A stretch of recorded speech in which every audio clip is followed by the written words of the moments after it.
My name's Darcy. I started with St John when I was fresh 18 with the Altona Division as a first responder, and I'm now with the East Keilor Division non-emergency patient transport as an ambulance transport attendant. So originally, straight out of school, I've always had a passion for helping people and wanting to do more within the healthcare field, and I heard about St John and I thought it'd be a great idea as a stepping stone into healthcare work and helping other people with first aid. I thought it would be a great segue into the healthcare industry as a great first stepping stone.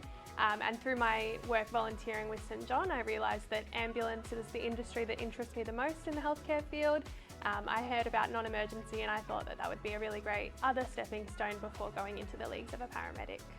I'm super content in non-emergency. I find that the work that we do in non-emergency is a really great learning curve and it gives you so much experience to be able to then eventually move on to further studies should you wish to do so.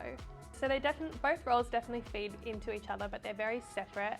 The clinical presentation that you see and an event scope of practice versus on-road is two very different things, and it was a bit of a shock when I first got on-road, but in a good way. I think that when you move on road as an ambulance transport attendant or as a PTO, your exposure to different clinical presentations just further develops your clinical knowledge and overall betters you as a medic, I guess.